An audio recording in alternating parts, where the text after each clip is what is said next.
Hey everyone, tonight we'll delve into the unsolved mystery of the Amazonian warriors. It's a tale shrouded in myth and blood-soaked history, a legend whispered among historians and adventurers alike.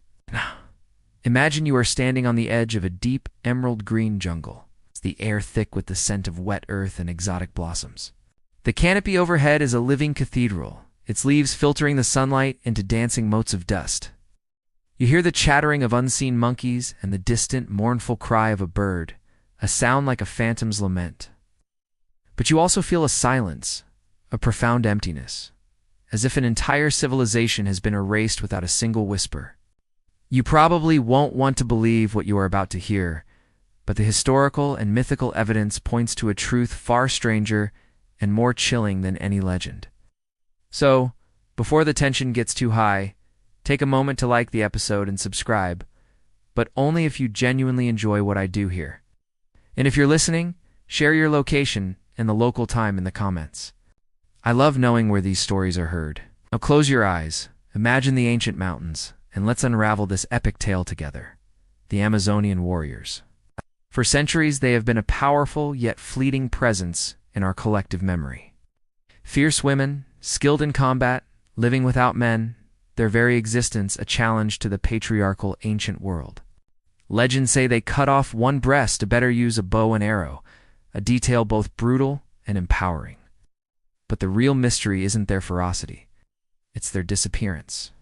The most powerful and well-documented of all these accounts comes from the Greek historian Herodotus, who described the Sauromations, a tribe believed to be descendants of the Amazons and Scythians, speaking a garbled version of their ancestors' tongue. But what happened to the core tribe, the Orellana, and their legendary city of El Dorado? Historians offer theories of assimilation or plague, but no physical evidence supports this. No mass grave, no collapsed city walls, just silence.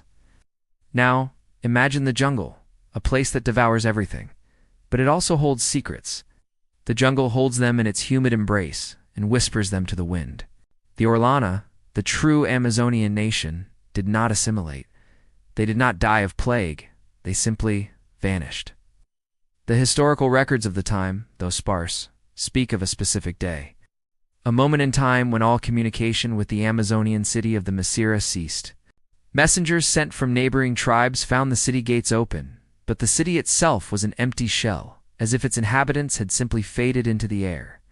The question that remained was, what force was powerful enough to make an entire warrior nation disappear? Was it a new kind of weapon, a natural disaster, or something else entirely, something that defied the logic of the mortal world?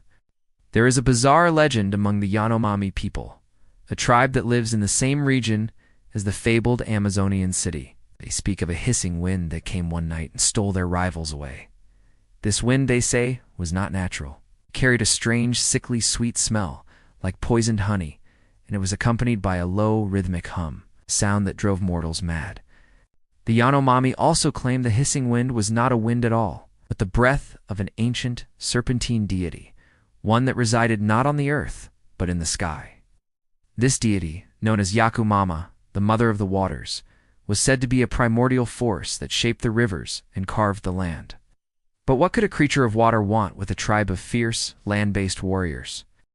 The jungle doesn't just hold secrets, it actively hides them, burying evidence under layers of vegetation and time. But every so often it gives up a ghost.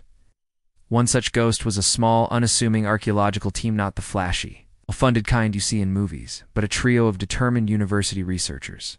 They were looking for evidence of pre-Columbian trade routes, not legendary lost cities. But as you know, sometimes the greatest discoveries are made when you're looking for something else. Their camp was set up near a small tributary of the Amazon River. The days were a humid blur of meticulous digging and careful cataloging. The nights a symphony of insect sounds and the occasional roar of a jaguar. One afternoon, a young, eager graduate student named Dr. Eris Thorne stumbled upon something peculiar while clearing soil from a collapsed mud brick wall. It was not pottery or tools, but a small, smooth, oval stone. It felt unnaturally cool to the touch, and it hummed with a faint, almost inaudible vibration, a steady, low thrum that seemed to echo inside your bones. The stone was unlike anything they had ever seen. It was the color of polished jade, but it had a strange iridescence. shimmering with a faint violet light when the jungle sun hit it just right. What was truly bizarre, however, was its surface. It was not perfectly smooth.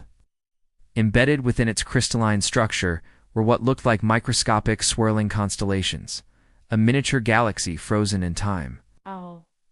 The stone was both solid and somehow impossibly deep, as if it contained an entire universe. This artifact, this bizarre humming stone, was the only thing found at the site that gave a clue to what happened to the Amazonians. It wasn't just a relic. It was a key. Dr. Thorne, a meticulous researcher, was captivated by the stone. He spent weeks studying it, using every tool at their disposal, from chemical analysis to carbon dating. But the stone defied all their tests. Its composition was an unknown mineral, a crystal lattice that did not fit any known geological profile. Carbon dating yielded no results. The stone seemed to have no organic origin and was, for all intents and purposes, ageless. The hum was electromagnetic in nature, a high-frequency wave that was just beyond the range of human hearing, but could be picked up by their equipment. It was a silent song, a melody of pure energy. What made the artifact truly confounding was a delicate, almost invisible inscription on its side. It was not etched or carved, but seemed to be a part of the stone itself, a line of symbols that glowed with the same faint violet light. The script was unlike anything known to man, not a derivative of Latin, not a Mayan glyph, not an Incan, not. It was a new language entirely. The question that remained was, what message was this artifact trying to convey, and how did a stone with an inscription from an unknown language get to a lost Amazonian city? The implications were staggering, pushing the boundaries of what they thought was possible. Dr. Thorne, man of logic and reason, initially dismissed the strange qualities of the stone as an anomaly. He hypothesized that the bizarre details, the hum, the iridescence, the unknown composition were due to some kind of unique geological process. But the deeper he went, the more he was forced to confront a disturbing truth. This artifact wasn't from Earth. The symbols, the humming, the composition, they all pointed to something alien, something primordial, and something deeply, profoundly magical. It was a truth you wouldn't want to believe. But as you held the stone in your hands, the humming growing stronger, you knew it to be true. It was a piece of a forgotten, cosmic puzzle, a single fragment of a truth so immense it could rewrite the history of humanity and the very nature of existence. The bizarre artifact, that humming, violet-hued stone, was more than just a relic. It was a map, a kind of ethereal compass pointing to a truth that transcended simple history. Dr. Eris Thorne, a man who had dedicated his life to verifiable facts, was now on a quest driven by a bizarre feeling. A low hum in his very bones that resonated with the stone's own peculiar frequency. He felt as if the stone was not just an object he was studying, but a part of a larger living system, a cosmic circuit that he had accidentally completed. The inscription on its surface, that delicate line of glowing symbols, was his first clue. He spent weeks trying to decipher the alien script, but it defied every linguistic method he knew. It had no roots in any known language family, no parallel to any ancient text. It was a closed loop, a self-contained system of meaning. So he turned to a different approach. He had an obscure interest in ancient esoteric beliefs, specifically the idea of sympathetic magic, where objects that are alike in some way are believed to influence one another. It's a quirky detail, but the ancient alchemists believed that by studying an object's form, its color, its feel, they could intuit its purpose. Riss, a modern scientist, was now leaning on an ancient mystical belief system. He noticed that when the stone was placed on a specific type of quartz crystal found nearby, the faint violet glow would intensify. This led him to a breakthrough. The inscription wasn't a language to be read, it was a diagram. The symbols weren't letters, but nodes, and the lines connecting them were pathways of energy. It was a complex circuit diagram, a blueprint for something vast and incomprehensible. And right in the center of this diagram was a symbol he couldn't interpret, a swirl that looked like a serpent devouring its own tail, the ancient symbol of Ouroboros. Nice. This symbol of the eternal cycle was a common one in Greek mythology and other ancient legends. But here it was, a central feature on what appeared to be an alien artifact. This duality, This bizarre fusion of what seemed to be extraterrestrial and mythological was deeply unsettling. The stone was humming, a rhythmic thrumming that seemed to increase with every passing moment. Eris felt an irrational compulsion, an urgent need to find the source of this serpent's secret. The inscription on the stone wasn't just a diagram, he realized. It was a lock, and the surrounding symbols were the keys. He began to map the stone's diagram onto the layout of the ancient city's ruins. He noticed a bizarre correlation. A specific pattern of standing stones in the center of the ruins mirrored the symbols on the artifact. It was as if the city itself was a giant circuit board, and the stone was a component that had fallen out of it. The question that remained was, if the city was a machine, what was its purpose? The local tribes, the Yanomami, had a name for the ancient serpent symbol on the stone. Yakumama, mother of the waters, the colossal primordial serpent of the Amazon. She was said to be the guardian of the rivers, a powerful deity capable of creating life and causing cataclysmic floods. But the Yanomami also have another, more chilling legend about Yakumama. They believe that when her hunger is great, she does not eat living creatures, but rather their essence, their very souls. They say she can make people disappear, leaving behind only their empty husks. The fact that this specific mythological creature, a Norse legend and Greek mythology motif, combined with an extraterrestrial artifact, was the central point of the mystery, was a startling and terrifying coincidence. You could feel the cold dread of that truth settling in, a creeping realization that this was not a simple archaeological puzzle but a terrifying, supernatural drama playing out in the jungle. The bizarre, pulsing stone was more than an object. It was a key. Dr. Thorne felt an inexorable pull, an urgency that transcended logic.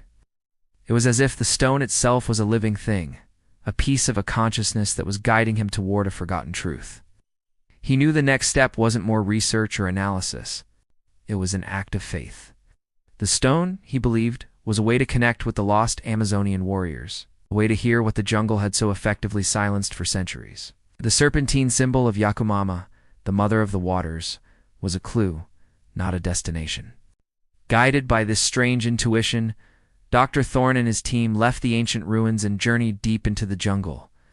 Following the path of the river, which the Norse legends of the Yanomami claimed was the domain of the great serpent deity, they traveled for days, the jungle growing denser, the air heavier with a sense of immense suffocating antiquity.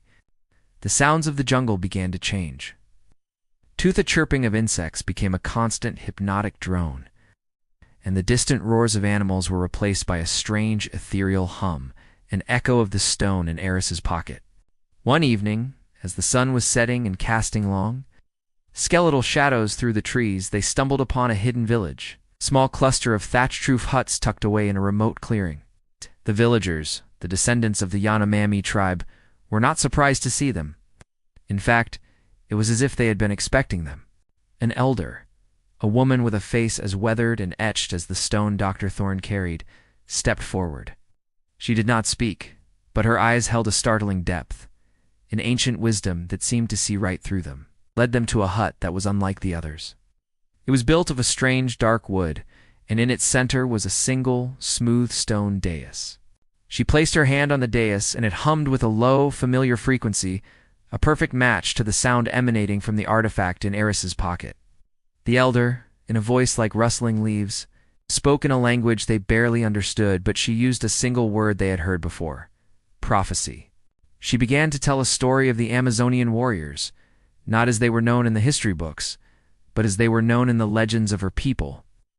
She spoke of the time of the hissing wind, the night when the Amazonian warriors did not die, but were called home by a deity who had promised them an eternal paradise. But the elder warned them that the deity's promise was a lie, a beautiful cage. She told them that the Amazonians would one day return when the stars were in alignment and the serpent Eski was found. The quest was to find the serpent's lair, the place where the Amazonians' journey into the other realm began. The elder then pointed to a mural painted on the inside of the hut, a depiction of a vast, star-filled sky. It was a celestial map, a roadmap to a place not on the earth, but in the heavens. But the map was incomplete. The question that remained was, what was the missing piece, and how was it connected to the fate of the missing warriors? The ancient mysteries of the jungle were now revealed to be a part of a larger cosmic drama. You could feel the weight of this new revelation, a sense of wonder and dread. As if the ground beneath your feet was not just earth, but a thin veil over another reality. The celestial map, painted on the inner walls of the elder's hut, was the key. It wasn't a standard star chart, but a complex, multi-layered diagram of constellations that didn't quite match any known astronomical record. The stars were arranged in a pattern that spoke of a deep, forgotten knowledge of the cosmos. Dr. Thorne, a man with a mind for detail, noticed a strange detail. Certain stars on the map were not points of light, but intricate geometric shapes.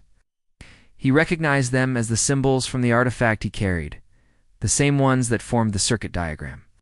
The question that remained was, what did this star map, this intricate celestial puzzle, have to do with the lost warriors? The elder, seeing his comprehension, began to explain. She spoke of the Amazonian warriors as children of the star serpent. She told them a legend that the Amazonians were not of this world, but were descended from a star that fell from the sky, a star that was both a deity and a cosmic navigator. This was a completely new and bizarre piece of the puzzle, a fusion of Greek mythology and extraterrestrial lore. The legend went that the Amazonians' very existence was tied to this star, and when the star was not in a specific alignment with the constellations, they would be vulnerable to the hissing wind. It was during one of these vulnerable periods that the deity, the serpentine one, had tempted them with a false promise. Dr. Thorne, a trained historian, was now in a realm of pure mythology and a strange ancient mystery. He cross-referenced the star map with astronomical charts.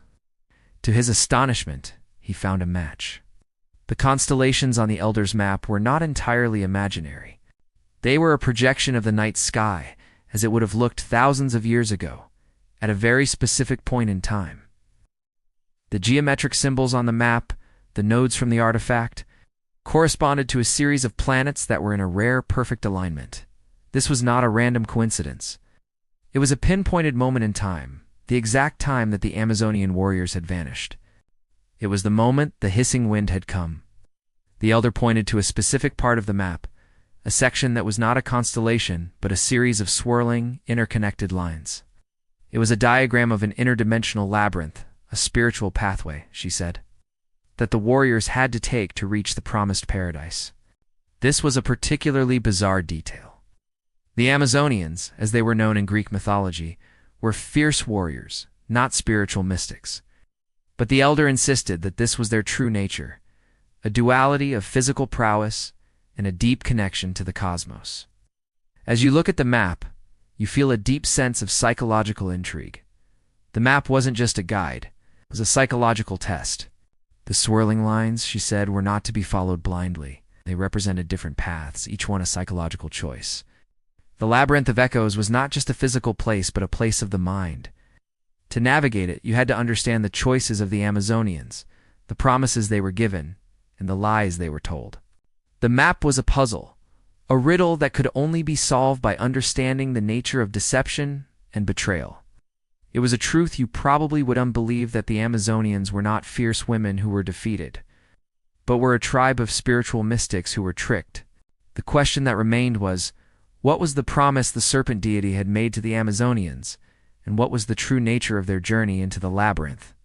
The celestial map was now a spiritual guide, and the strange humming artifact was a kind of divining rod. Dr. Thorne and his team, now more like pilgrims than researchers, followed the path the elder had shown them. It led them deep into a hidden valley, placed the Yanomami, called the Valley of Whispers, because they believed the spirits of the lost Amazonian warriors resided there. The air grew cold, and the sounds of the jungle faded, replaced by a low, constant hum, a sound that seemed to emanate from the ground itself. They found it on the far side of the valley, a cave, but not a natural one. Its entrance was a perfect circle, the rock around it unnaturally smooth, as if it had been melted and shaped by an immense heat. The air inside was still and cool, and the only sound was the drip of water, each drop echoing with a strange reverberating quality. This was the labyrinth of echoes, the interdimensional pathway shown on the star map. It wasn't a physical maze in the traditional sense, but a mental one. The cavern walls were not solid stone, but a pulsating, shimmering substance that seemed to absorb and refract light. It was a hallucinatory experience, a place where your mind was as much a part of the journey as your body. The psychological intrigue began immediately. As you step into the cavern, you hear voices, whispers on the wind, a strange, garbled language that sounds like something from a dream. These were the echoes of the labyrinth, the psychic residue of the Amazonians, who had passed through here centuries ago. You could hear their thoughts, their fears, and their hopes. You heard a powerful warrior woman, one of the heroes of her tribe, thinking about her fear of losing her identity. She was afraid that the paradise promised by the deity would require her to give up her fierce, independent spirit. The psychological tension was palpable. The labyrinth was not designed to physically break you, but to psychologically unravel you. As they went deeper, the echoes became more intense, the whispers louder. You could feel the psychological weight of the choices the Amazonians had to make. They were given a choice: either abandon their physical bodies and become pure energy in a new dimension, or stay on Earth and face the inevitable decline of their civilization. It was a classic deities bargain, a choice between a difficult physical existence and a tempting, yet spiritually empty, eternal life. A bizarre detail. On one of the cavern walls, Dr. Thorne saw a petroglyph, a stylized carving of a griffin, a creature from Greek mythology, but it had the head of a serpent, the same one depicted on the artifact in the celestial map. This strange fusion of mythologies was a recurring theme. The griffin, a symbol of divine power and a guardian of treasures, was now fused with a serpentine deity of destruction. It was a chilling detail, a visual representation of the corrupting nature of the bargain. The question that remained was, who or what was the griffin serpent, and why was it depicted as a guardian of this psychic labyrinth? Was it the same deity that tricked the Amazonians, and was the labyrinth its lair? The air grew colder, the hum grew louder, and you felt an immense sense of dread as you knew you were approaching the heart of the mystery. The labyrinth of echoes was not a physical place to be navigated with a compass, but a psychological gauntlet. The deeper they went, the more intense the whispers became, the more vivid the echoes of the Amazonian warriors' thoughts. You could almost feel the weight of their choices, the psychological pressure of a deity's bargain. But the labyrinth also had a physical guardian, and they were about to meet it. The hum that had been a low thrumming since the beginning now intensified, becoming a high-pitched, metallic whine that vibrated through their very bones. They turned a corner in the shimmering cavern, and you found yourself face to face with a bizarre creature. It was a being of pure energy, a pulsating form of light that shimmered with the same violet hue as the artifact. It had no defined shape, but as you looked at it, your mind tried to impose one, and you saw fleeting glimpses of a griffin from Greek mythology, with a serpentine head and the wings of an eagle. But it was also a kind of geometric, crystalline spider, its many legs composed of pure light. This was the guardian of the veil, a being that existed between worlds, a terrifying fusion of myth and physics. It did not attack them in a physical sense. Instead, it projected a kind of psychological assault, an intense and overwhelming sense of doubt. You felt a wave of self-recrimination wash over you, a profound sense of not being worthy of this quest. The creature was a test of the will, a living embodiment of the doubts that plagued the Amazonian warriors as they entered the labyrinth. It was a bizarre detail, a guardian that didn't fight with claws or teeth, but with existential dread. To defeat it, they had to confront their own deepest psychological insecurities. Dr. Thorne, a man of logic, found himself grappling with the fear that his entire life's work was a sham, a series of meaningless facts. It was a profound and terrifying moment of self-doubt. The creature's voice was not a sound but a thought projected directly into your mind, a chilling whisper that told you to turn back, that the truth you sought was too immense, that you were not ready for the reality that lay beyond. It was a powerful and seductive voice, one that preyed on your insecurities and offered you a way out. The psychological tension was at its breaking point. To pass, they had to consciously reject the doubt. They had to affirm their purpose. Dr. Thorne, with a newfound courage, clutched the artifact in his hand. The stone began to glow intensely, its hum matching the frequency of the guardian. The light from the stone and the light from the guardian met, and a silent, blinding wave of energy pulsed through the cavern. The guardian of the veil did not disappear, but its form softened, its edges becoming less defined, its menacing aura replaced by one of quiet contemplation. It was a test, a spiritual and psychological one. The heroes of the ancient Amazonian tribe must have faced this very same test, this psychological gauntlet. The question that remained was, what was the truth that was so terrifying, so immense, that the guardian had to protect them from it? And what happened to those who failed to pass this trial? Did they simply turn back, or were they consumed by the labyrinth, their spirits becoming the echoes that now haunted the cavern? The ancient mystery of the Amazonians was now more complex than ever, a tale of psychological strength and cosmic intrigue. Passing the guardian was a victory, but it was also a warning.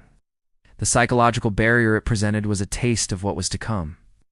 The labyrinth of echoes was now a corridor of shifting realities. The cavern walls, that pulsating, shimmering substance, began to change. As you walk, you feel as if you are moving through a dream. The ground beneath your feet sometimes feeling like solid rock, and other times like the surface of a liquid.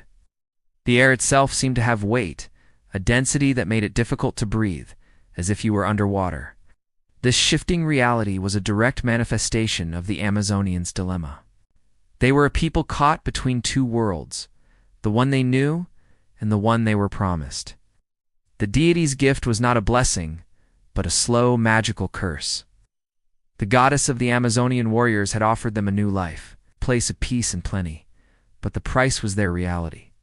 They were slowly being unmade, their physical forms dissolving, their memories and identities becoming fluid and uncertain. The shifting reality of the labyrinth was the residue of this slow unraveling, a terrifying psychological state. You start to see visions projected onto the cavern walls, not just of the Amazonians' past, but their future. You see them building a grand new city, one of pure light and energy, but you also see them losing their grip on their memories, forgetting their families, their history, their very nature as fierce warriors. The most chilling part was that they seemed to be unaware of this transformation. The deity's magic was so subtle, so insidious, that the warriors didn't realize they were being changed, unmade, until it was too late. This psychological trickery, this slow-motion lie, was a terrifying act of deception. A bizarre detail emerges from the visions. The goddess who made the promise was not the serpentine deity, Yakumama, but another, a stunningly beautiful deity with long, flowing hair of pure light. She was a trickster, a beautiful lie, a being who seemed to be a force for good but whose intentions were deeply sinister. A Yanomami elder had mentioned her in a passing, hushed tone, calling her the Weaver of Dreams, a deity who could create an entire reality just with a thought. The serpentine deity, it seemed, was not the true villain, but a pawn, a force that was used to create the chaos that allowed the Weaver of Dreams to enact her plan. The question that remained was, what was the Weaver of Dreams' true motive? Why did she want to unmake the Amazonian warriors, to take away their identities and turn them into ghosts? It was more than a simple act of evil. There was a deeper psychological motivation at play. Perhaps she was afraid of the Amazonians' power, their independence, their defiant spirit, or perhaps, as some legends suggest, the deities themselves get lonely and wish to have companions, even if it means changing those companions to fit their own reality.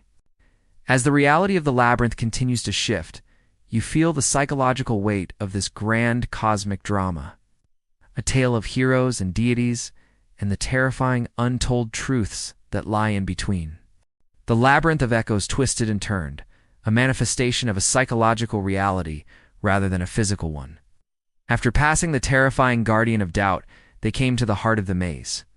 It was a vast, open chamber, its walls no longer shimmering but smooth and polished, made of a glassy black obsidian.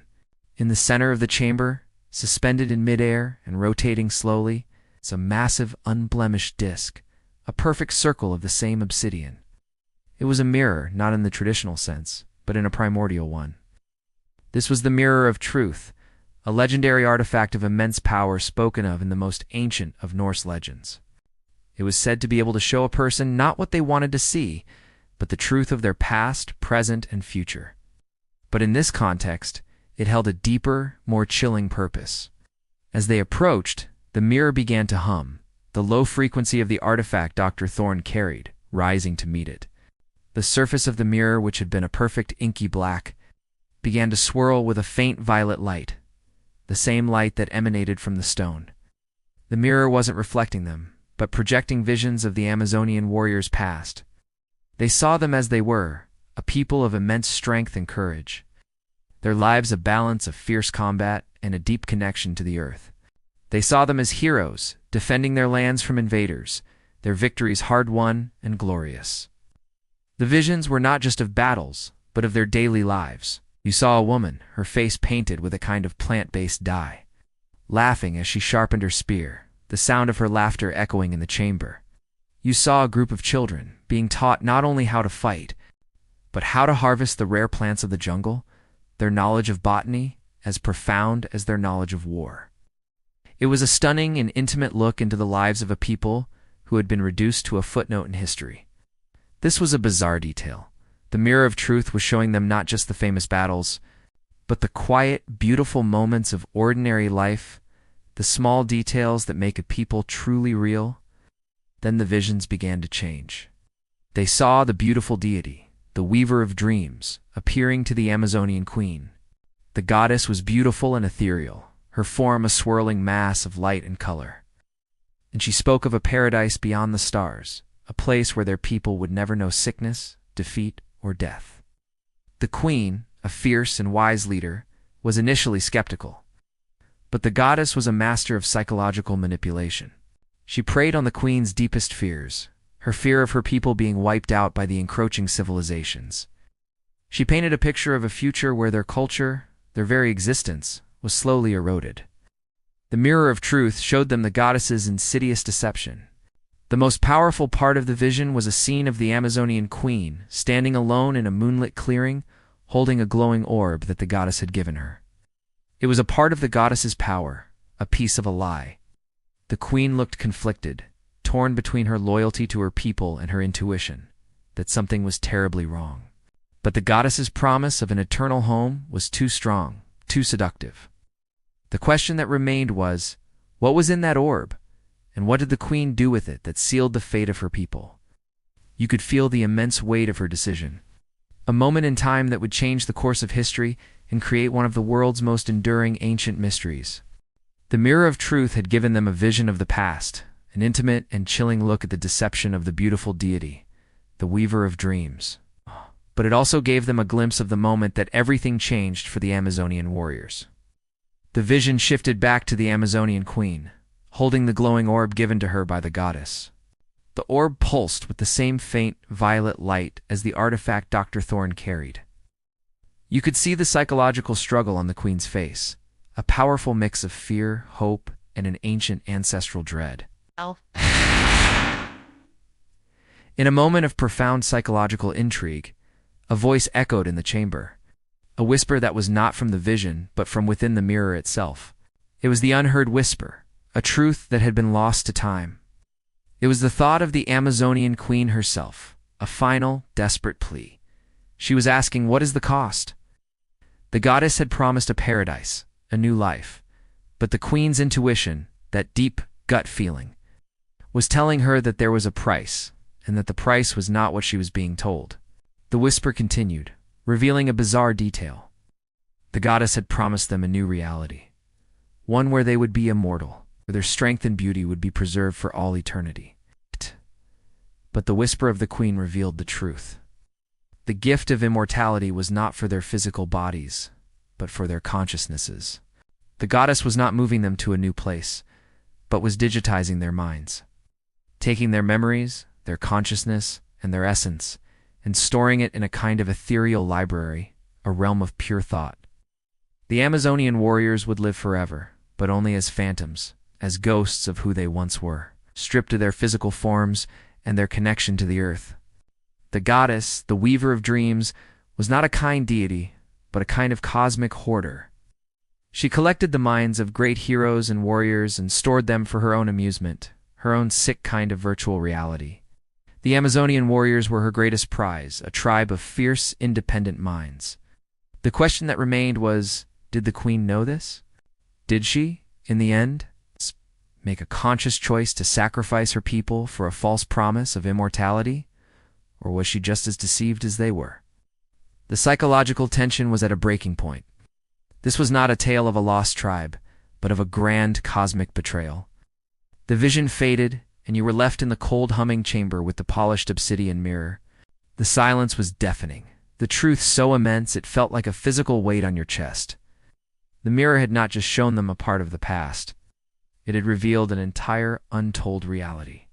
The ancient mystery of the vanishing Amazonians was now not just a historical puzzle, but a chilling tale of Norse legends of deception and the true nature of power. The Amazonians hadn't vanished. They had been taken, their very souls harvested. And their journey through the labyrinth of echoes was not a spiritual journey, but a slow, agonizing process of being unmade.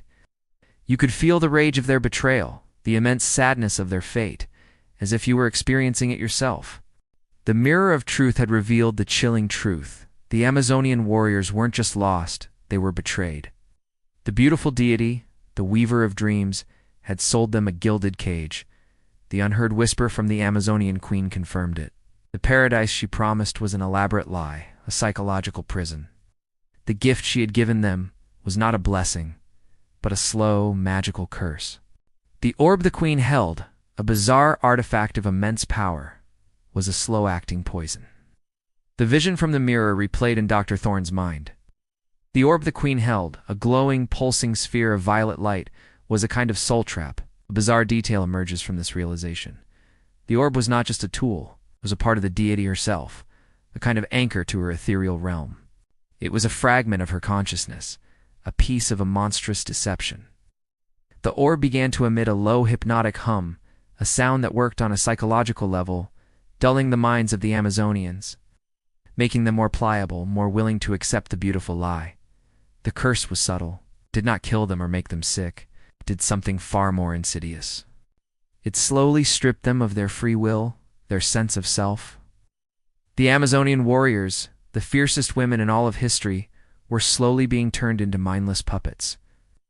The goddess was a master of psychological intrigue, and her curse was her ultimate weapon.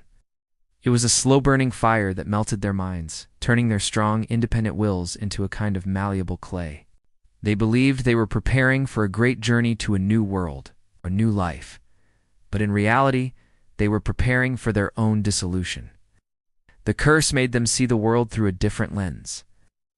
A reality where their physical existence was meaningless, a burden to be shed. The labyrinth of echoes was the final stage of this process, the last stretch of the psychological gauntlet where the last vestiges of their free will were extinguished. This grand deception was a betrayal on a cosmic scale. The goddess didn't just want to control them, she wanted to own their spirits, to possess the essence of their warrior nature, to add them to her collection of legendary heroes. The Amazonians, with their indomitable spirit, were the most valuable prize she could ever acquire. This was a psychological phenomenon in its own right, a kind of divine narcissism where a deity's desire for adoration and control leads to the destruction of the very things they claim to love. The question that remained was, what happened to those who resisted? The visions in the mirror had only shown the great majority who followed the queen. What happened to the few, the courageous, the skeptical who refused to be unmade? You feel a profound sense of sadness. The story of the Amazonian warriors was not a tale of a lost tribe, but a cautionary tale of a magnificent people who were undone not by a physical enemy, but by a psychological one. The ancient mystery of their disappearance wasn't a historical puzzle, but a chilling tale of Norse legends of deception, and the terrifying untold truths that lie in between. It was an epic tragedy, a grand myth of the most terrible kind. The magical curse was a psychological poison, a slow-acting sedative for the soul.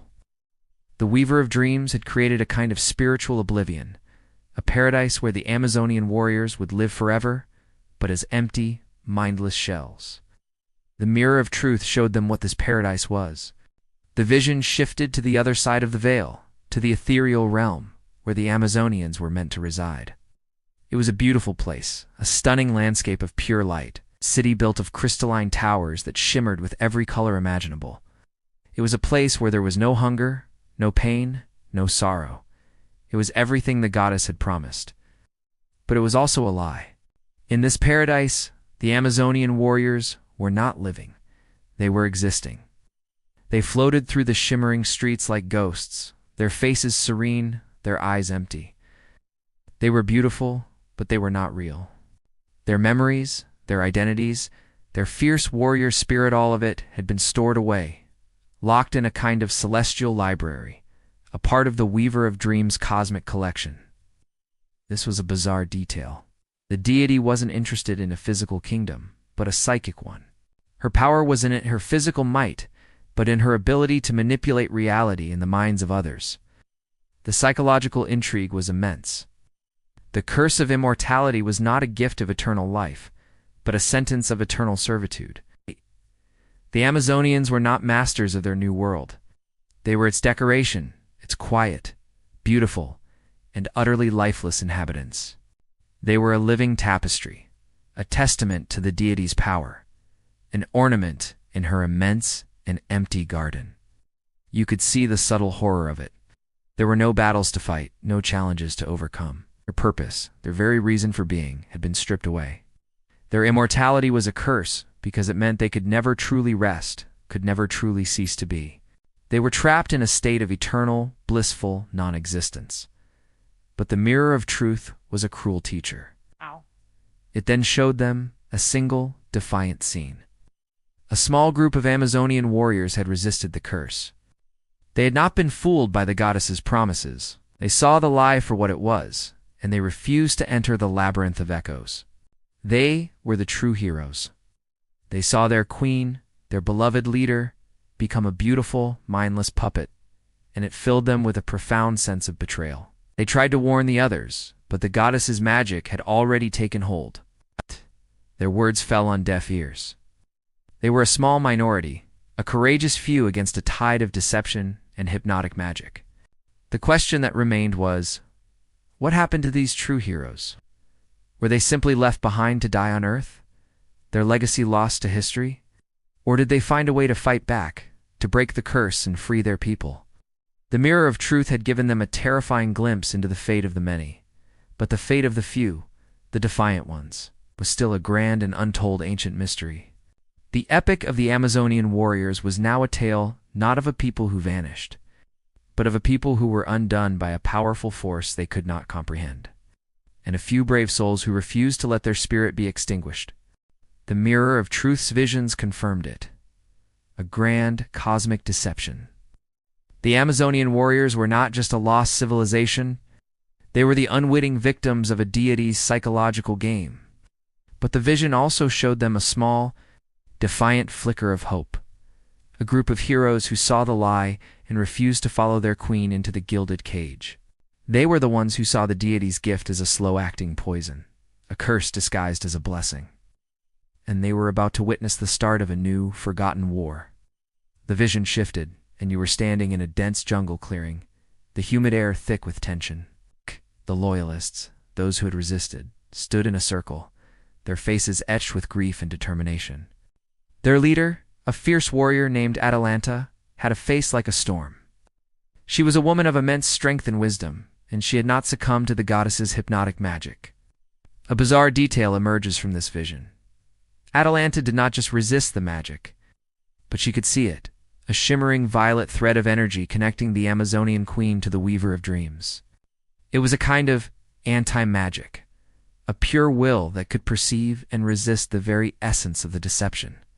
Atalanta rallied her small group, their voices a quiet, determined hum. They would not fight with swords and arrows, for that would be pointless. The goddess was not a physical enemy. Their fight would be a forgotten war, a war of wills, a psychological war for the souls of their people. They knew they could not defeat the goddess directly, not yet. Their mission was to build a sanctuary, a place where their people's essence, their true spirit, could be preserved. They would not let their legacy be erased. They would fight for the memory of who they were. They began to collect the strange, luminous moss that grew in the labyrinth of echoes, the one that seemed to hum with a low frequency.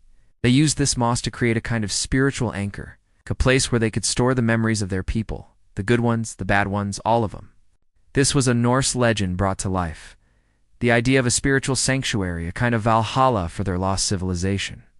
The ancient mysteries of the Amazonians were not about their disappearance, but about a grand psychological conflict that had been raging for centuries, a hidden war that no one knew existed.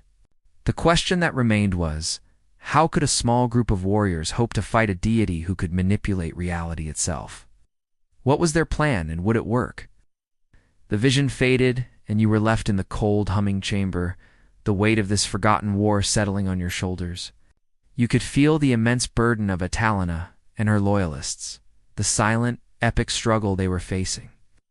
It was a story of courage in the face of impossible odds, a tale of heroes who chose to fight for a memory rather than live in a lie. The forgotten war of the Amazonian warriors was now a terrifying hidden reality. The mirror of truth's visions had shown their rebellion, a tiny flicker of defiance against a cosmic deception. Now the focus of the vision shifted to the other side of the veil, to the goddess's domain. It was a place of beautiful and terrifying artifice, a kingdom built not of stone and wood, but of pure, crystalline thought. The Amazonian kingdom, the legendary the Misra, wasn't a lost city on Earth. It was a ghost in this ethereal realm. Ow. The vision took you through the city of the lost Amazonians. It was a breathtaking sight, a place of impossible geometry and structures that defied the laws of physics. Waterfalls of pure light flowed upward into a glowing sun, and trees made of shimmering quartz swayed in a silent, non-existent wind. But as you look closer, you see the chilling reality. The heroes who populated this city were not real. They were just empty husks, their forms made of pure light, a hollow echo of their former selves. They were magnificent statues, living dolls in a beautiful silent dollhouse. This was a bizarre detail, a terrifying kind of divine taxidermy. The goddess preserving her greatest prizes in a state of eternal soulless beauty. The goddess, the weaver of dreams, was the sole sentient inhabitant of this realm. She moved through her city like a sculptor admiring her work, her form a swirling mass of light and color. She was a deity of pure creative energy, a being who found beauty in control and saw the free will of mortals as a kind of chaotic imperfection to be corrected. Her paradise was not a gift, but a testament to her immense power, a grand psychological monument to her own divinity. The psychological intrigue was immense. She was a being who was both a creator and a destroyer, a beautiful architect of deception. The vision also showed you the source of her power, a vast, swirling pool of energy, a primordial well of pure thought. This was her forge, the place where she created her beautiful lies, where she crafted the reality she wanted her subjects to live in. It was a place of immense, terrifying power. But the most chilling part of this vision was what you saw floating in that pool. The memories of the Amazonian warriors. Their entire history, their battles, their loves, their triumphs, their grief, all of it was being slowly dissolved, unmade, its essence absorbed by the goddess. She was not just a hoarder of souls, she was a consumer of history. The ancient mystery of the vanishing Amazonians was not just about their disappearance, but about a terrifying cosmic act of erasure. The question that remained was, how could the defiant Amazonian loyalists, who were still on Earth, hope to fight a deity in her own dimension, in a realm where she was all-powerful and all-knowing? What was their plan, and did they have any hope of succeeding? The vision faded, and you were left in the cold, humming chamber, the immense weight of this grand, epic conflict settling on your shoulders. The story of the Amazonian warriors was not just a legend. It was a living, breathing conflict that was still raging, a fight for the very soul of a people. The vision from the mirror of truth showed the terrifying domain of the Weaver of Dreams, a realm where the Amazonian warriors existed as hollow, soulless decorations. But the mirror now began to show the next part of the story, the other half of the ancient mystery. The vision shifted back to Earth, to the small, defiant band of Amazonian loyalists. Their leader, Atalanta, a woman of immense strength and courage, was not fighting with a sword. She was a woman of psychological acuity, and she had a plan. The vision showed them in a hidden valley, a place with a single immense waterfall that cascaded into a deep, dark pool. This was a particularly bizarre detail. The Amazonians, who were a tribe of the land, were now seeking out a place of water, a place they had traditionally avoided. This was the veil between worlds, the place where their reality was the thinnest, where the borders of the deities' domain were fragile. It was a legendary location, a place of immense forgotten power, a place from Norse legends of creation and destruction. The place where the two realities touched. Atalanta had a plan that was both audacious and deeply rooted in her people's history. The Amazonian warriors were not just physically strong, they were spiritual mystics, a duality that had been lost to time. They had a deep, profound connection to the earth, a psychic link that allowed them to draw power from the very ground they stood on. The Weaver of Dreams, in her arrogance, had underestimated this. She thought she was taking the whole person, but she had only taken their minds. Their spirit, their essence, remained on earth, anchored to their home. This was a psychological miscalculation on the part of the goddess, a mistake that a mortal warrior had seen and understood. The loyalists began a ritual, a silent, powerful ceremony of immense focus and intent. They were not using incantations or magical artifacts. They were using their will, a powerful, unstoppable force. They were creating a psychic tether, a bridge of pure will to their lost people. They were trying to reach the minds of the Amazonians in the other realm, to wake them from their blissful stupor, to remind them of who they were. The psychological intrigue was immense. This was a battle for the minds of a people, a grand, epic fight for the very soul of a civilization. The question that remained was, could they succeed? Could a small group of heroes using only their will hope to fight a powerful deity in her own dimension? The vision showed their faces, strained with the effort. Their eyes closed in concentration, their bodies swaying with the immense psychic energy they were creating. The air around them began to crackle. The waterfall behind them began to glow with the same faint violet light as the artifact Dr. Thorne carried.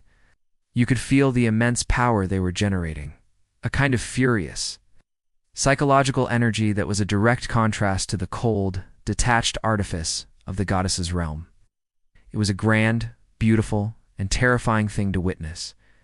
The ancient mystery of the Amazonian warriors was now a frantic, spiritual race.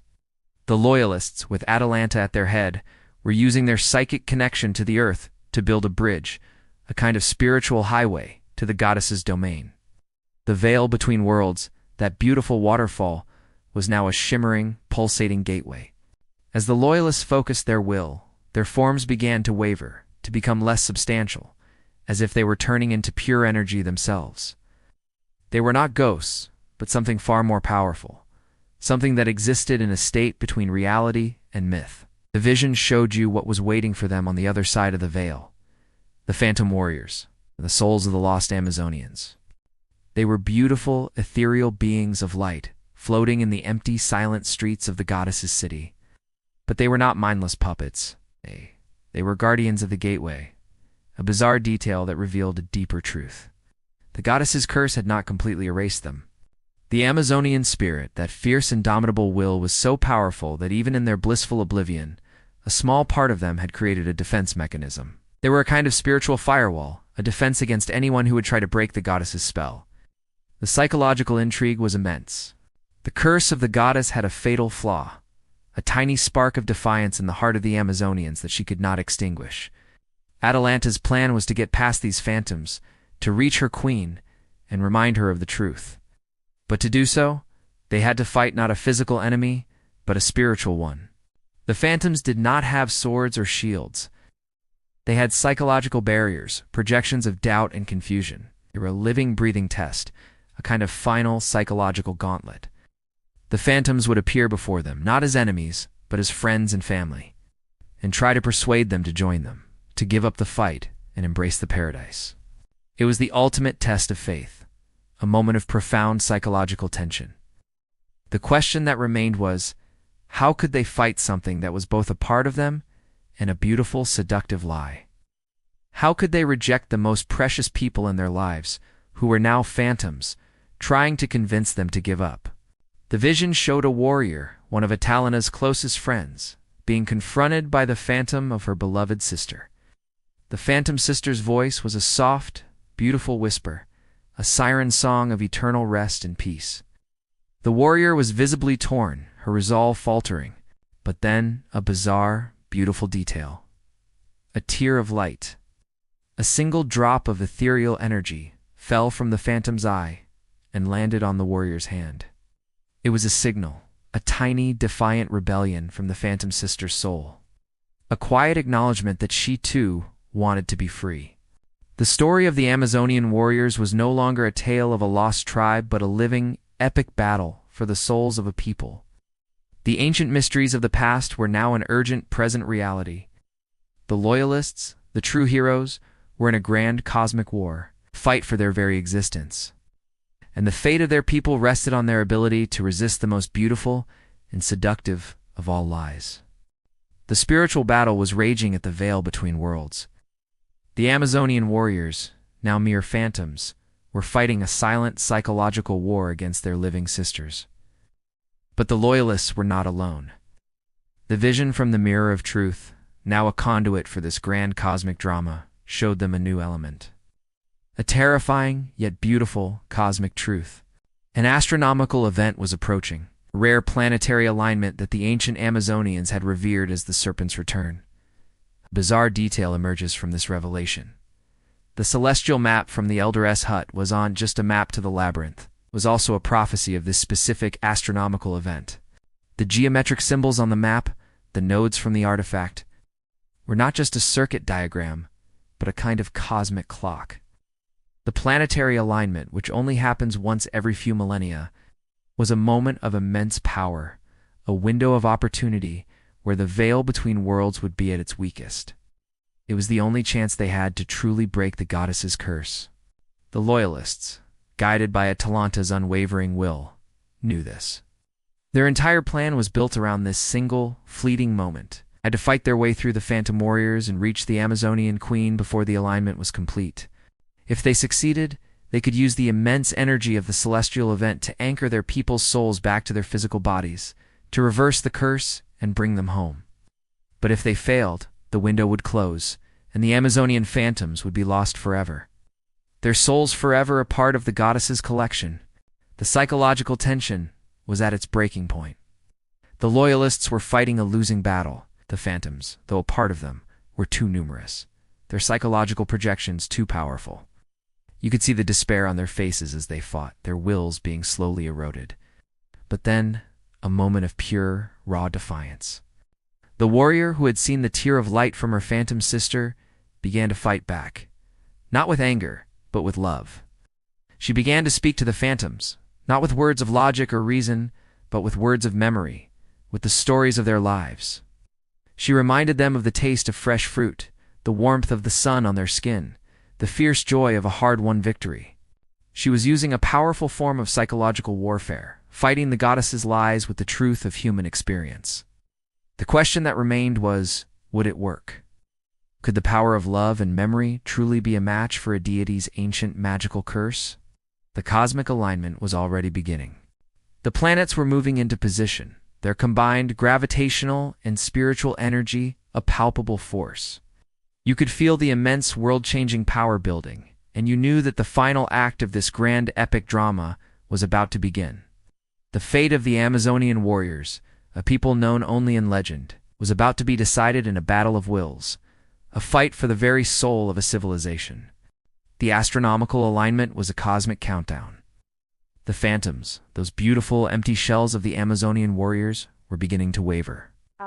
Their forms flickering as the power of the celestial event began to disrupt the goddess's domain. The loyalists were making headway. Their psychological warfare of love and memory beginning to break through the veil of deception. But their progress was not unnoticed. The weaver of dreams, a deity of immense power and profound narcissism, was not about to lose her greatest prize. She was coming. The vision from the mirror of truth, now a window into two colliding realities, showed you a terrifying sight. A shimmering violet thread of energy, the same one Atalanta had seen, began to descend from the celestial sphere, a line of pure, focused intent. It was the goddess's will, a direct manifestation of her rage. But this time, she was not using her subtle psychological tricks. This time, the sinister deity began to manifest, her form a swirling, chaotic storm of light and color, a being of pure raw power. She was not coming to reason or to bargain. She was coming to destroy. She saw the Loyalists not as adversaries, but as an imperfection, a flaw in her perfect tapestry that needed to be erased. She began to send waves of pure psychological force, a kind of cosmic sonic boom that was designed to shatter the wills of the Loyalists. You could feel the immense suffocating weight of her power, a kind of mental pressure that made your head ache and your vision blur. This was a direct, terrifying assault on the mind, a psychological weapon on an epic scale. A bizarre detail. The goddess's manifested form was not a beautiful woman, but a terrifying, amorphous creature made of a kind of viscous, pulsating light. It was a being of pure, primal Norse legends of chaos and destruction. It was the essence of the serpent deity from the Yanomami legends, a creature that could create and destroy with a thought. The weaver of dreams, the beautiful architect of lies, was now revealed to be a terrifying, monstrous entity. The question that remained was this her true form? Or was it a form she took to frighten them, to break their will? The psychological intrigue was immense, a grand, epic fight between a beautiful lie and a terrifying, naked truth. The Loyalists were struggling, their bodies and minds buckling under the immense pressure. But Atalanta, the fierce hero, was unyielding. She looked up at the manifesting deity and began to laugh, a fierce, defiant sound that echoed through the valley. She was laughing at the goddess's arrogance, at her assumption that she could break them. The goddess was a being of pure will, but so was Atalanta. The ancient mystery of the Amazonian warriors was no longer a historical puzzle, but a grand, epic confrontation between two forces of nature, one of sublime artifice and the other of defiant, raw human spirit. The terrifying, amorphous manifestation of the Weaver of Dreams was a final, desperate act of a deity losing control. She was no longer the beautiful architect of lies, but a monstrous storm of rage and fear. She saw the Amazonian warrior's loyalty as a threat to her perfect, beautiful collection. She began to focus her immense power, a wave of pure psychic energy that was designed to shatter the very minds of the Loyalists. Atalanta, the defiant leader, was not about to break. She knew that this was not a physical battle, but a psychological one, and she knew how to fight it. She began to speak, her voice a strong, clear bell that cut through the goddess's rage. She was not begging or pleading.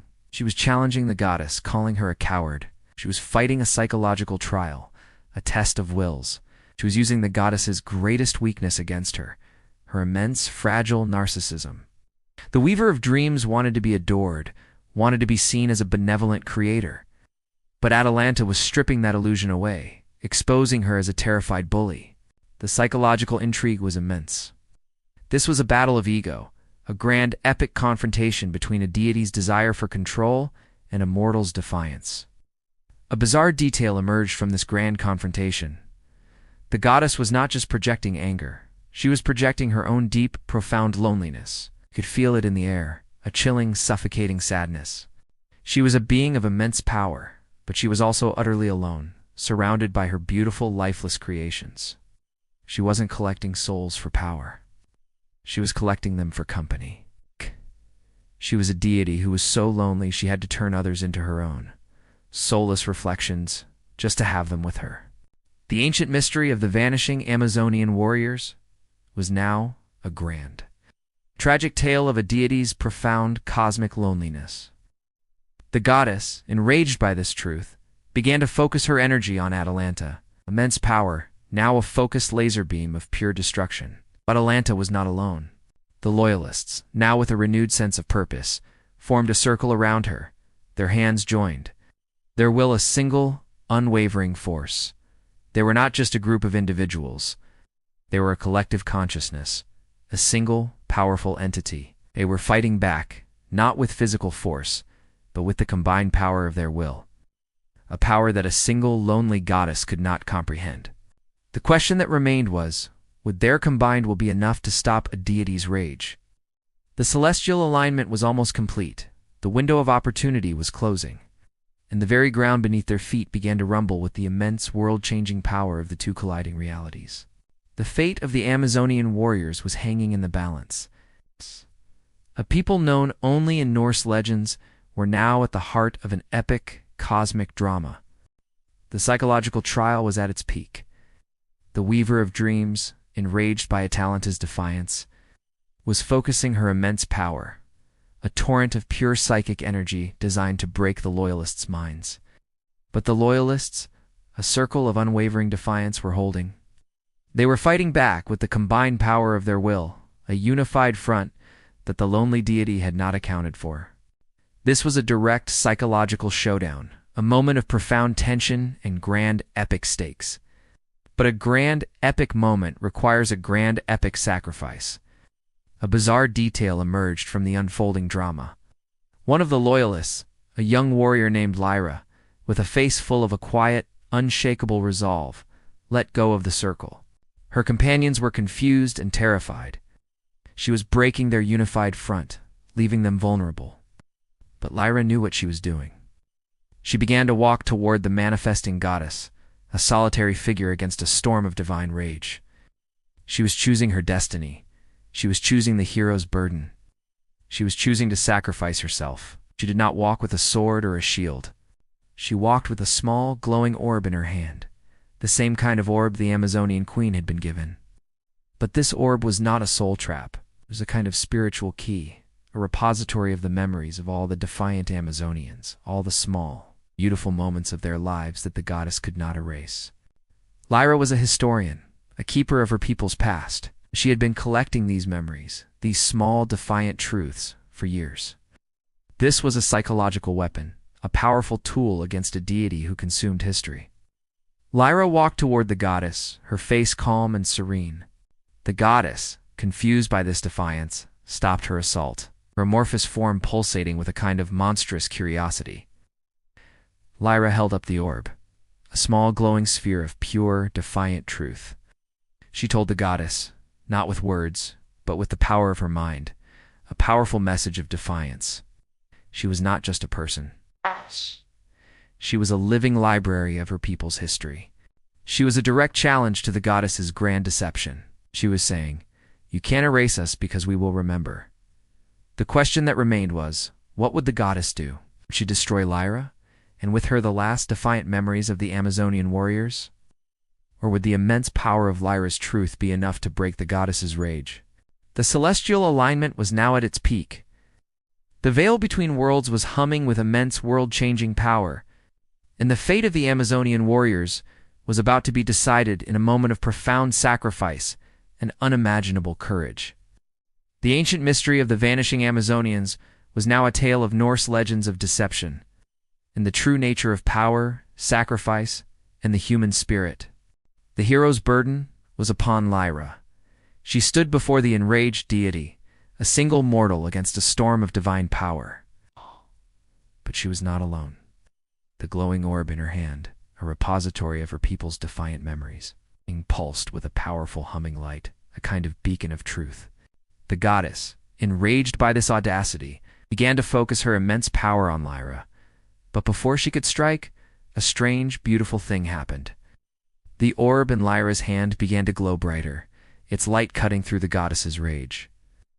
A voice, a soft, ethereal whisper, spoke from the orb, a voice that was not just one person, but a chorus of all the defiant Amazonian warriors who had come before her. It was the echo of their queen, a message from across the veil. Bizarre detail. The queen's spirit was not in the goddess's domain, it was in the orb. The queen had not been fully deceived. She had, in a final act of immense courage and foresight, placed a fragment of her soul, her defiance, into the orb she was given. She was a kind of spiritual time capsule, a message in a bottle sent to the future. The queen's echo spoke to Lyra, guiding her, strengthening her will. But she also spoke directly to the goddess, her voice a calm, serene challenge. She was not angry. She was sad. She was a powerful deity, and yet she was so fragile that she could not bear to be alone. The queen's voice was a powerful psychological weapon, a truth that a deity of deception could not bear to hear. The goddess's rage began to waver, her form flickering with uncertainty. She was a being who had always been in control, and now, for the first time, she was facing a truth she could not erase. The queen's echo was a powerful callback to the beginning of the story, to the whisper that the mirror of truth had first shown them. was a beautiful, tragic story of a hero who had to make an impossible choice, a powerful leader who had to sacrifice herself to save her people. The question that remained was, what was the queen's final command? What was the truth she wanted to tell them? The celestial alignment was now at its peak. The two realities were touching, and a final, grand confrontation was about to begin. The ancient mystery of the vanishing Amazonians was now a living, breathing Norse legend of courage, sacrifice, and the immense, enduring power of the human spirit. The queen's echo was a powerful, emotional anchor, a beacon of hope in a storm of divine rage. It was a voice of a tragic hero, a leader who had been deceived, but who had, in the end, found a way to fight back. Her voice, a chorus of all the defiant Amazonian warriors who had come before her, gave Lyra the strength to continue. But the goddess, the weaver of dreams, was not defeated. Her rage was now replaced by a chilling calm, a terrifying, beautiful control. She offered a new, tempting bargain. This was the final deception. Her voice, a soft, alluring whisper, spoke directly to Lyra's mind. She offered her a choice. The celestial alignment was at its peak. Lyra could use the immense power to reverse the curse and bring her people back. But the goddess was a master of psychological warfare. She told Lyra that if she did, the Amazonians would return to a world that had forgotten them, a world that was no longer theirs. They would be a lost people in a new world, a tribe of ancient mysteries in a modern world. She offered a different path, a tempting, treacherous one. She would use her power and the power of the celestial alignment to take Lyra and her loyalists into her realm. She would give them a new kind of immortality, not as empty husks, but as sentient, powerful deities themselves. They would be her family, her companions. They would be the new masters of her realm, a perfect, beautiful world where they could live forever, free from the pain and suffering of the mortal world. This was a truly insidious offer, a kind of psychological bribe that preyed on their deepest fears of loneliness and loss. It was a bizarre detail, a terrifying act of cosmic seduction. The question that remained was, what would Lyra choose? The queen's echo had given her strength, but this new offer was a powerful temptation.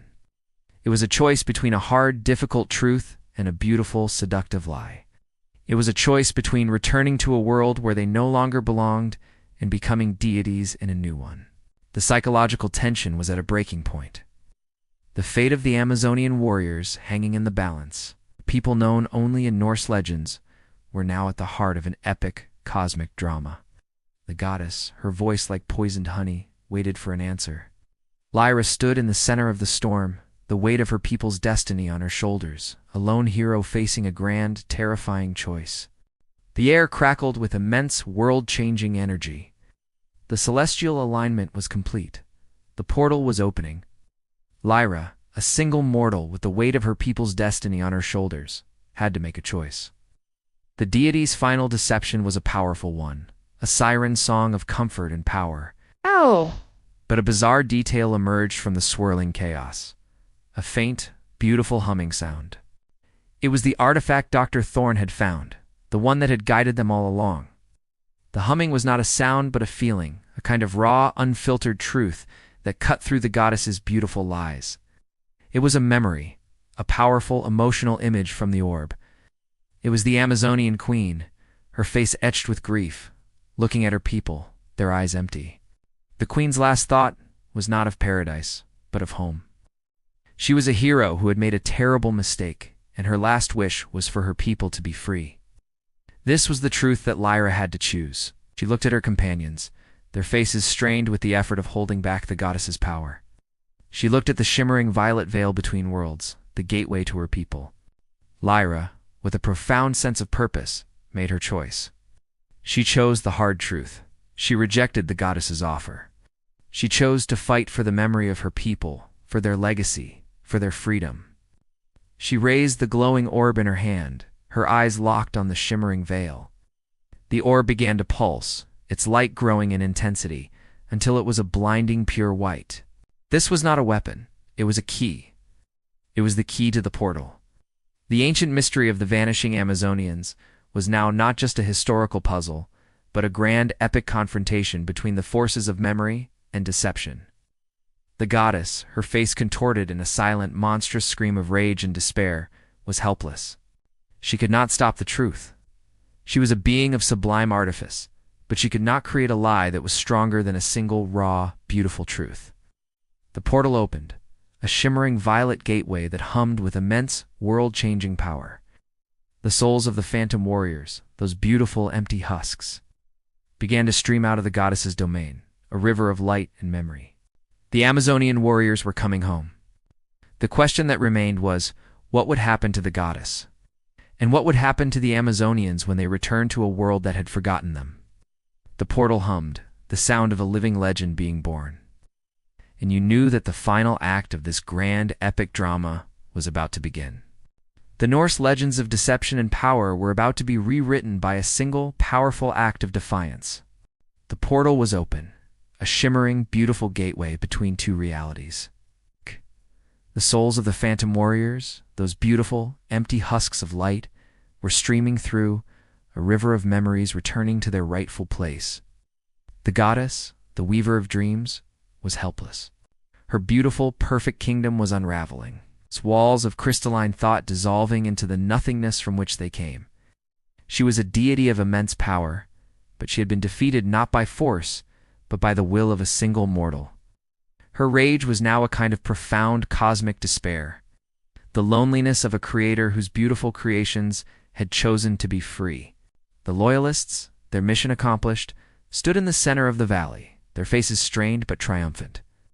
They had done the impossible. They had fought a deity and won. But the true work was just beginning. The souls of the Amazonians were returning, but they were still phantoms, disembodied spirits without a physical home. They had to choose their destiny. The portal was not just a gateway home, it was a choice of worlds. They could choose to be re-anchored to the earth to return to their physical bodies, or they could choose to remain as free-roaming spirits, guardians of the valley, a living Norse legend, and a beacon of hope for all mortals who faced a powerful, seductive lie. A bizarre detail emerged from the choice of worlds. Not all of the souls chose to return. Some, a small, courageous group, chose to remain as spirits, to be the guardians of the veil between worlds. They would not be ghosts, but something far more powerful, something that existed in a state between reality and myth. They would be the eternal sentinels of their people's truth. Their purpose was to make sure that the ancient mysteries of their past would never again be used for a powerful, seductive deception. The souls that chose to return were a sight to behold. They were a torrent of light and color, a beautiful, chaotic storm of life. They descended upon the ancient ruins of their city, a ghost returning to its body. The jungle, which had been so silent for centuries, now hummed with a new, powerful energy. The trees seemed to grow taller, the flowers more vibrant, the animals more alive. The very ground, the essence of the earth, was welcoming them home. The question that remained was, what would the Amazonians do now? Would they rebuild their city? Would they stay hidden? Or would they reveal themselves to a world that had forgotten them? A world that was now in a grand cosmic moment of revelation. The portal was closing, the final choice had been made. And the story of the Amazonian warriors was no longer a mystery but a living, breathing epic. The portal closed with a soft final whisper, a final echo of a grand cosmic drama. The valley was silent, the air still humming with a lingering powerful energy. The souls of the Amazonian warriors were re-anchored to their physical forms, and the jungle was alive again. The lost civilization of the heroes was no longer a mystery, but a living, breathing reality. They were a people reborn, a people who had faced a deity's deception, and had chosen the hard truth. Their legacy was not of a vanishing act, but of a grand, epic choice. The most bizarre detail of all was what they chose to do next. They did not rebuild their city. They did not try to reclaim their power or their fame. They chose a different path, a new, more profound destiny. They became the guardians of the truth. They would stay in the hidden valley, a living Norse legend, a secret society of powerful, spiritual mystics who were also fierce, independent warriors. Their mission was not to fight with swords and arrows, but to fight against deception and lies, to make sure that the truth, no matter how difficult, would always be told. They would use their immense knowledge of the cosmos and the human mind to guide humanity. not as deities, but as quiet, unseen sentinels. The ancient mystery of their disappearance was now a grand, beautiful, and chilling story, a testament to the power of the human will, the fragility of a deity's ego, and the immense, enduring power of truth. Their story would not be written in history books, but would be a legend, a whispered tale from generation to generation, a story of heroes who chose to be forgotten so that their truth could be remembered. The truth that the greatest battles are not fought on a field, but in the mind. And so, the jungle holds its secret once more. This time, it holds a living one. A legend that lives and breathes, a myth that is a reality, a secret society of fierce warriors who are not looking for a fight, but for a truth. In their story, this grand epic tale is a testament to the fact that even the most well-documented of ancient mysteries and legends can have a truth far stranger and more beautiful than any one of us could have ever imagined. The story of the Amazonian warriors is over, but their legacy, their truth, is only just beginning. And so, we leave them there, in the emerald heart of the jungle, a people who chose a new destiny. The humming, the sense of immense cosmic power, begins to fade. The air grows still, the echoes in the caverns subside. The world we know, the one with its mundane concerns and familiar rhythms, returns. The grand, epic drama of heroes and deities and cosmic choices fades into a gentle, calming whisper. The mystery is solved, the danger is past. You're no longer in the labyrinth, no longer standing on the veil between worlds. You are safe. The story is over, but the feeling of it, the sense of a grand, beautiful, and terrifying truth, will stay with you forever. And as you close your eyes, you can still feel the faint, low hum of a beautiful, defiant artifact. A small, tangible piece of a grand living legend.